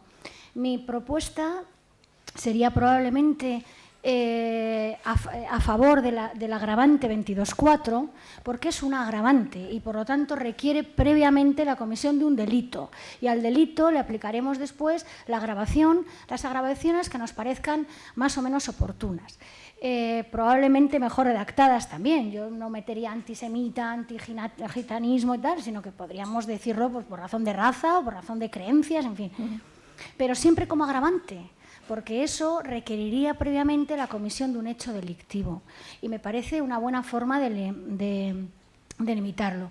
Por otro lado, yo también soy partidaria de quitar todos estos delitos relacionados con ofensas a los sentimientos religiosos, ultrajes, porque en el fondo, cuando vemos, que me ha encantado en los casos concretos, lo que vemos en realidad es en realidad luego a todos nos parece muy bien cuando absuelven. Entonces, claro, pues quemar la bandera luego a todos no, a muchos nos parece muy bien luego cuando absuelven. Porque si aplaudir al rey es perfectamente efecto de libertad de expresión, silbar al rey será También, lo mismo. claro. Será lo mismo. Porque yo tendré derecho a decir, oiga, usted no me gusta cómo está actuando, y le silbo.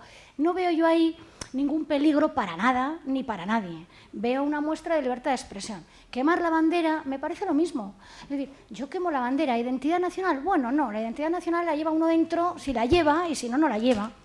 Eso es lo que dijo, sí, lo que dijo el por juez. eso yo creo que es norteamericano. mucho mejor eliminar esos delitos. ¿Ofensa a los sentimientos religiosos? Yo no creo que tenga su entidad, como has dicho tú muy bien, para convertirlo en un delito tampoco, ¿no? En fin, esa es mi Bueno, opinión. si prospera la proposición de ley orgánica, desaparecerán todos. Pues yo creo que bien, porque en realidad luego además, ojo, sirve para perseguir, si nos fijamos bien en los ejemplos, no sé exactamente, pero a mí me da la sensación, e intuyo, que sirve para perseguir a determinadas formas de pensar. Determinadas formas de pensar. Por ejemplo, Dani Mateo.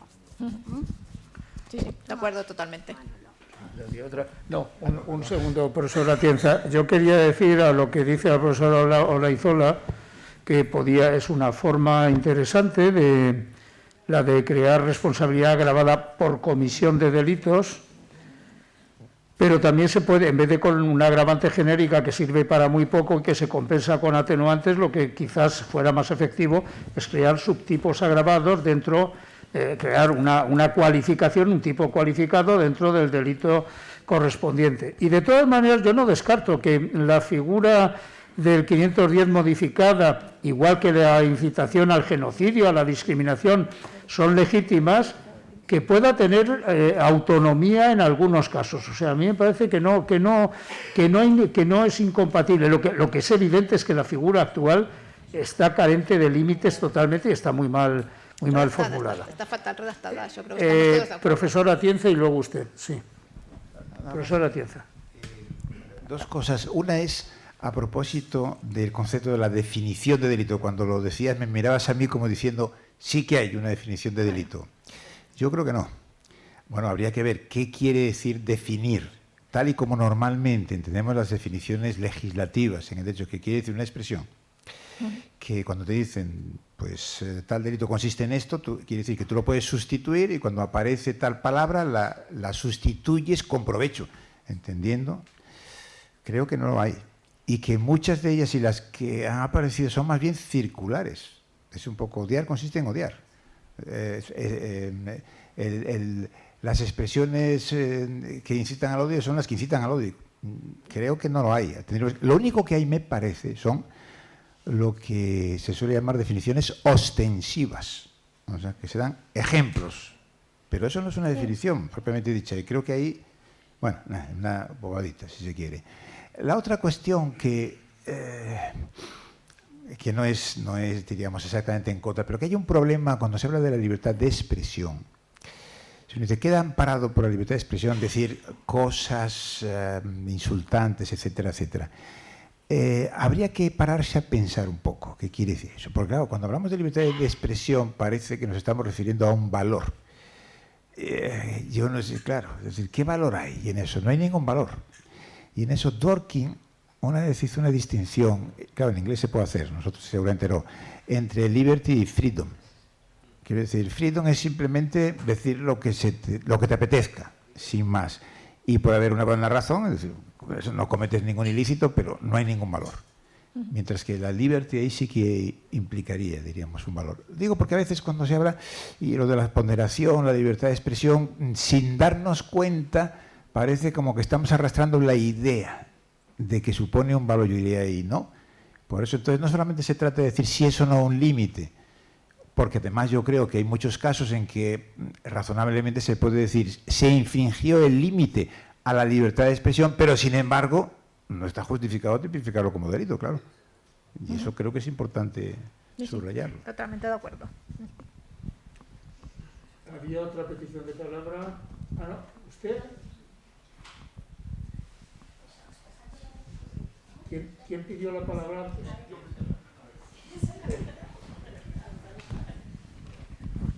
Bueno, buenas tardes.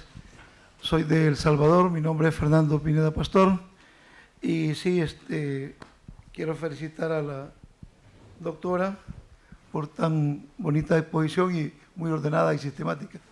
Gracias. Es más, fuera bueno que nos manden las diapositivas al grupo que por ahí tenemos del seminario. Sí, efectivamente, me parece un poco, y estoy muy de acuerdo con lo que la doctora ponía, en relación de que es bastante complejo y difícil poder distinguir entre lo que es el delito de odio y la libertad de expresión. Entonces, pareciera ser de que algunas veces los que están la parte fiscal o los que intervienen en esta situación pueden buscar como una persecución a una persona cuando expone libertad de expresión, una libertad de expresión claramente con lo que es un delito de odio. En otro sentido, pues estoy queriendo manifestar de que en un momento dado alguien expresa algo y se le puede tomar como delito de odio y se procesa y se le condena. En otro momento, si lo dice otra persona, pues a lo mejor es una libertad de expresión. Entonces, la pregunta en concreto es, ¿cómo poder distinguir cuando estamos frente a una libertad de expresión o un delito de odio? Porque yo comprendo de que quemar la bandera, esa es una libertad de expresión. Es por alguna razón que esa persona se ha manifestado frente a esa situación y no es un delito de odio, pues, porque no se está odiando en sí a la bandera, a lo mejor a los protagonistas que están en el poder o detentan el poder en ese momento. Así es de que me gustaría que, en concreto, que me defina cómo vamos a distinguir el odio con la libertad de expresión. Sí, termine ya. Pásesela a su compañero la última intervención y responde la profesora de Vicente y concluimos el acta. Muchas gracias. Muy buenas tardes a todos. Me llamo Julián Alvarado Hernández de México. Primariamente quiero felicitar a todos los ponentes de este día, la brillante exposición del doctor Manuel Atienza Rodríguez y desde luego las exposiciones y la réplica de usted también sobre el tema. Me parece que son dos cuestiones importantes las que se presentan en este debate. La primera es una cuestión conceptual. Hay una obra por ahí, me parece que es un autor español, que se llama Joan Carles Melic, que titula su obra Ética de la compasión. Y en ese texto, recuerdo haber leído que él cita a Ludwig Wittgenstein, en donde hace la clasificación este autor entre la esfera de la realidad y la esfera de lo ideal, situando con dos palabras para distinguir las fronteras de ambas expresiones. Y dice, la esfera de la realidad está todo aquello que puede ser explicado, explicitado y demostrado a través de los sentidos. Y en la esfera de lo ideal está todo aquello que es mítico, aquello que es sagrado y aquello que abarca el campo de las emociones. Estamos hablando de lo que es el odio, sin distinguir, y se ha reconocido acá que se desconoce cuál sea su semántica. Entonces acá, si ese es un problema, es grande porque no se puede medir o no se puede graduar cuál es la expresión del odio en determinada acción que lleva a cabo el humano. La otra cuestión es, entonces hay dos cosas que distinguen a ambas esferas. El decir en el campo de la esfera de la realidad y el mostrar en el campo de la esfera de lo ideal. En donde está la expresión odio parece que está en el campo de lo ideal. Y entonces ya representa por sí mismo una gran problemática. La otra problemática que se nos presenta es una cuestión de derechos fundamentales, derechos humanos o simplemente derechos como queramos denominarlos. Lo que habría que definir y determinar es cuáles son los contenidos y las fronteras del derecho a la libertad de expresión para enseguida también determinar cuáles son sus campos de restricción para definir esta situación. Porque en el caso de la quema de la bandera española, en el ejemplo que nos ponía, me parece a mí que es una cuestión de libertad de expresión eminentemente. Muchas gracias. Gracias. Nada, simplemente responder cuál es la diferencia entre odio y libertad de expresión. Pues yo creo que el odio es cuando incita a la violencia, mientras que la libertad de expresión es decir palabras malsonantes, frases hirientes, pero que no van a ningún sitio. Así. Breve. Muy bien.